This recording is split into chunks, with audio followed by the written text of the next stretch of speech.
ما كاش كيفاش يجي العيد وما نديروش الغريبيه اللي تجي خفيفه ومرمله وتذوب في الفم.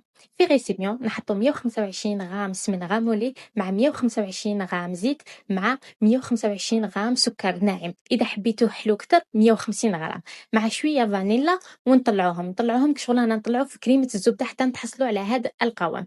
بعدها نضيفوا 500 غرام فرينه مع نصف كيس خميره كيميائيه، ونطموهم حتى نتحصلوا على عجينه طريه.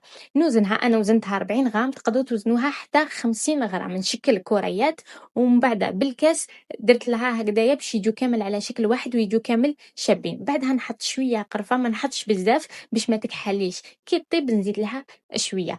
بالنسبه للطياب لازم نسخن الفرن على اقصى درجه من قبل، وكي نحط السنيوه نهبطها حتى ل 150 درجه، تاخذ وقتها في الطياب شويه. شوفوا لي ديك الغريبيه، الله الله بنت زمان، ما على باليش علاش اغلب الجزائريين ما يحبوهاش.